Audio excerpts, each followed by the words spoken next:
why I wanted to do this podcast. And Yeah. then I'm going to turn it over to Millie as to explain why she agreed with me, or why she agreed to go on this journey with me. All right. So for me, it was really rooted in my work. So long before I morphed into the reconciliation work, I was all about empowerment. If you watch my very first videos, they were all about the empowerment of women. Mhm. And I now know at like a deep base level that so many First Nation communities and nations were matriarchal. The women were the ones who ran the nations, and that's not a power thing. That's like, if you look at the Haudenosaunee, which in English is the Iroquois, if you look at their nations, they had grandmother councils. And what they believe, and still believe to this day, is that only a mom or a grandmother could decide if an issue was serious enough for her son to die. Serious enough to Ooh. send the warriors out. And that's why the women, they were matriarchal, because the Oh women my God, that gave me understood the chills. price, right? They understood the price tag. But Oh I my always God. say, imagine, and I use an Elmer Fudd cartoon when I talk about the settlers arriving. Because in my mind, welcome to the Can way I be I a look little at insulted settlers. on behalf of white people? He's cute. He's out there in the bush doing his thing. Or on behalf of people with speech impediments?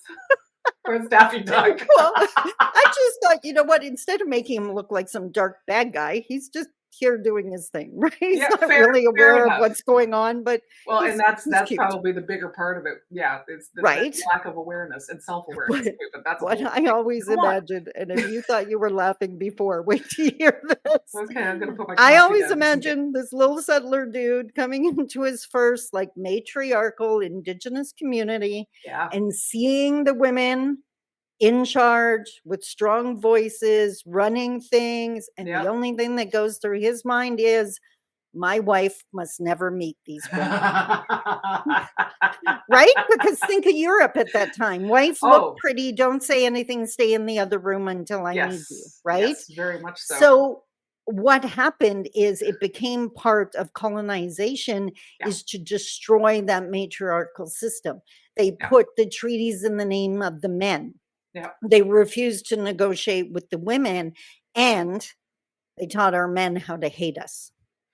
And that's missing and murdered Indigenous women and girls, right? Gosh. So for Yeah. me, it was at a deep level. I believe the empowerment of women, and specifically Indigenous women, ties into my reconciliation work. That until we're at a point where we're not talking over people, I'm not talking about attacking, I'm not talking Yeah. about aggression, but I'm talking about confidence and self-determination Yep. and assertiveness. Yeah. So, and the other thing, because it's you, I know that I was one of those women or one of those Indigenous people that really didn't believe for a long time that I could ever just be me in an Indigenous, non-Indigenous relationship. Obviously, I don't believe that anymore, or it would make me the biggest hypocrite going, and I wouldn't be able to do my work. Yeah. But I No thought kidding. with us, I know our relationship and the way we laugh and goof off, and even when we're talking about serious things. And I thought, what a perfect example to show people that I'm not less of who I am because I'm talking to you. Like, it's the same, and it is possible.